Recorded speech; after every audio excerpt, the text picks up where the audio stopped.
शोध पवन मिलते जाग जाई ना गुड़िया। ओम शांति। बात करते गुड़िया। हैं। ओम शांति। यह बाबा की आत्मिक दृष्टि ही का फल था कि वे विभिन्न धर्मावलंबियों को भी आत्मा ही मानकर उनसे व्यवहार करते थे। एक बार की बात है, बाबा के पास उत्तर प्रदेश के सेवा केंद्र से आए हुए एक ग्रुप में खान वंश का एक मुस्लिम भी था। उस दिन यज्ञ भोजन तैयार करने का कार्य उस ग्रुप ने स्वेच्छा से अपने जिम्मे लिया था, परंतु वह ब्रह्मचारी बालक खान थोड़ा संकोचवश भंडारे से बाहर खड़ा था। उसके मन में एक संकल्प आ रहा था कि वह भी यज्ञ भोजन बनाने के कार्य में भागीदार बने, परंतु साथ साथ उसके मन में यह विचार भी उठता था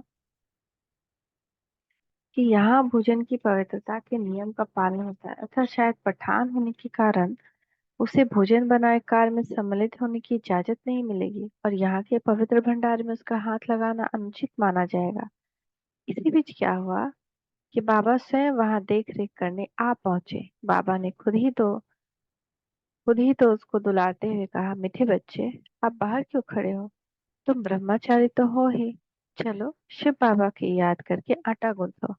आहा, वह बहुत खुश हुआ और उसने अनुभव किया कि यहाँ दैहिक जन्म पर आधारित धर्मों को लेकर कोई मतभेद नहीं किया जाता, बल्कि बाबा सबको आत्मा की दृष्टि से देखते हैं तथा मन में प्रभु प्रेम और आचरण में ब्रह्मचर्य आदि की धारणा को प्रमुखता देते हैं।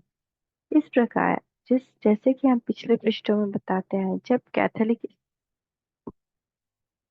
ईसाइयों के धर्म गुरु पोप भारत में आए, तब सभी लोग उसको इस दृष्टिकोण से देखते थे कि ईसाई धर्म का सर्वोच्च अधिकारी भारत में आए।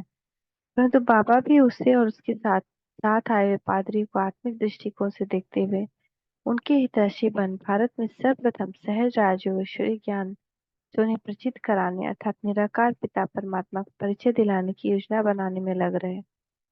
उन्होंने बम्बई के ईश्वरीय सेवा केंद्र पर विशेष निर्देश भेजा कि पोप तथा पादरी से मिलकर उन्हें ईश्वरीय ज्ञान की सौगात शिव बाबा की ओर से भेंट करें और निराकार परमपिता परमात्मा शिव का परिचय और उन सबका भी कल्याण करें।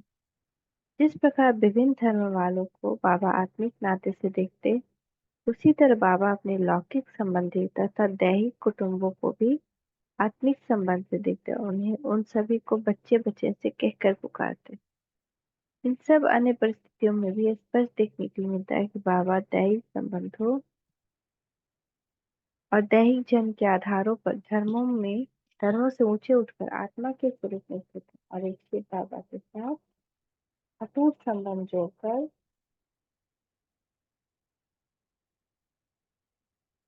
सर्वधर्मान् प्रत्यज्य मामेकं शरणं व्रज के ईश्वरीय महावाक्य अनुसार आत्मनिष्ठ स्थिति में चल रहे हैं। बाबा के सभी हाव भाव दिव्य चरित्र के चित्र और उनमें प्यार भरा था। बाबा के ये जो चरित्र एक चलचित्र के रूप में मानस पटल पर एक के बाद एक आते जाते हैं, वे सभी के सभी किसी न किसी दिव्य गुण की काही आलेख है। बाबा का कोई हाव भाव, उनका कोई शब्द आलाप, उनकी कोई भाव भंगिमा, जिससे ये यादगार हो जाता है ना कि श्रेष्ठ आत्मा का हर कर्तव्य, हर गायन योग्य हो जाता है। ब्रश करना, नहाना, उठना, बैठना। इसीलिए आज भी कुंज में सब कुछ का दर्शन होता है, गायन होता है।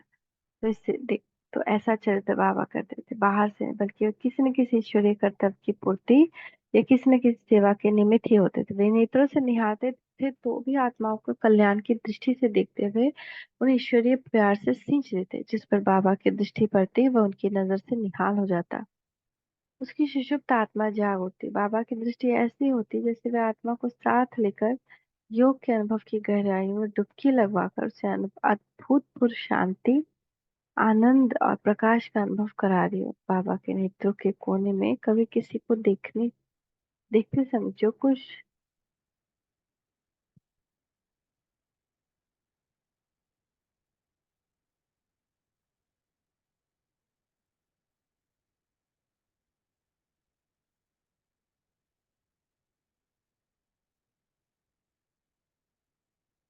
कभी देखते समय जो कुछ रेखाएं उभर आती हैं उनसे लगता है कि बाबा अपार प्यार और दुलार दे रहे हैं।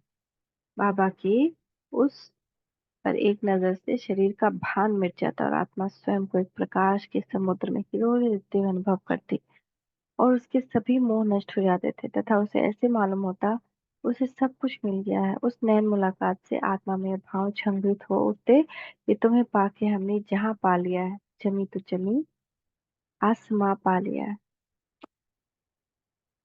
ऐसा हम कब बनेंगे बाबा? हम शांति, शांति, शांति।